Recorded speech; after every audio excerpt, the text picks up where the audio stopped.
피고인 박성재를 징역 25년에 처한다. 서울중앙지법은 내란 중요임무 종사 등 혐의로 기소된 박성재 전 법무부 장관에게 징역 25년을 선고하고 법정 구속했습니다. 지난 1월 한덕수 전 국무총리에게 특검 구형보다 8년 많은 징역 23년을 선고했던 이진관 재판장은 이번에도 특검이 구형한 징역 20년보다 5년을 가중했습니다.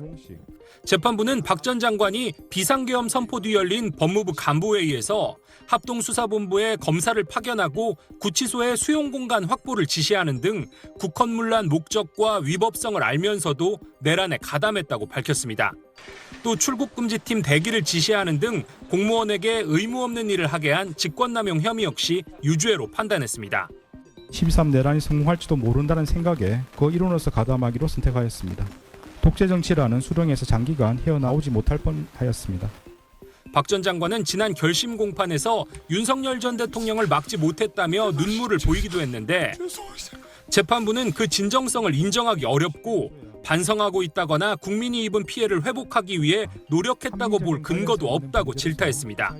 재판부는 다만 박 전 장관이 김건희 여사의 청탁을 받고 김 여사 디올백 수수 수사팀에 부적절한 지시를 내린 혐의는 특검 수사 범위가 아니라며 공소기각 판결했습니다.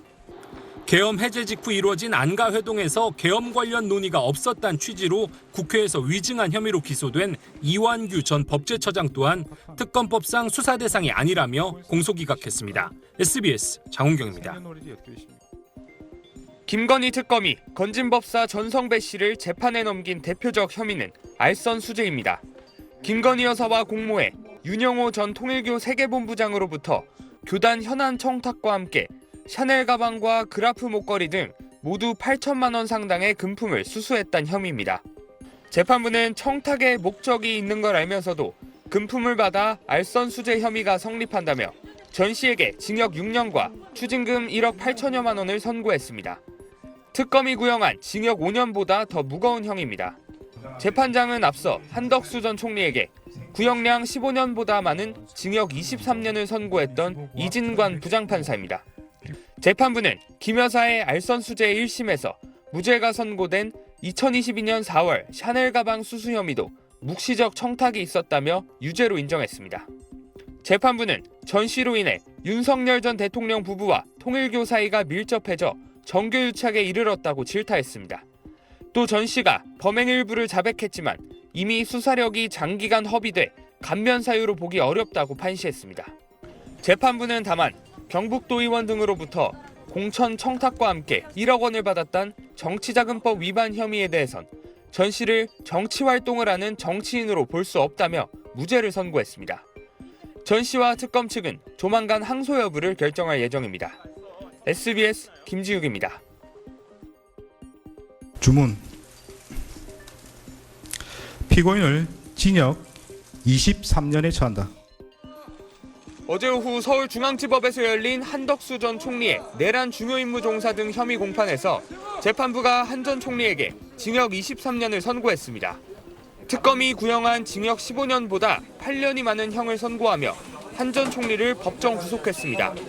선고 당시 한 전 총리는 재판장을 바라본 채 미동도 하지 않았고 방청석에선 탄성이 나왔습니다. 법원은 한 전 총리에 대한 개별 혐의를 판단하기 앞서 윤석열 전 대통령이 선포한 12.3 비상계엄은 형법상 내란에 해당한다고 규정했습니다. 비상계엄을 내란으로 인정한 법원의 첫 판단입니다. 위헌 위법한 포고령을 발령하고 군병력 및 경찰 공무원을 동원하여 국회, 중앙선관위 등을 증거 출입 통제하는 등의 행위는 형법 87조에서 정한 내란 행위에 해당합니다. 이후 12.3 내란이라는 표현을 줄곧 사용한 재판부는 한 전 총리 혐의 대부분을 유죄로 판단했습니다. 재판부는 한 전 총리가 윤 전 대통령이 국헌문란을 목적으로 일으킨 비상계엄 선포에 대해 국무회의라는 외관을 만들거나 절차적 요건을 갖추는 등 중요한 임무를 수행했다고 밝혔습니다. 피고인이 이러한 자기 의무를 이행하였더라면 윤석열이 이 사건 비상계엄 선포 등 내란 행위라는 결과를 쉽게 방지할 수 있었다고 인정됩니다.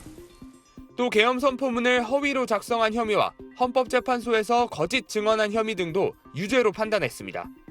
재판부의 법정 구속 결정에 따라 재판 직후 수감된 한 전 총리는 조만간 항소 여부를 밝힐 예정입니다.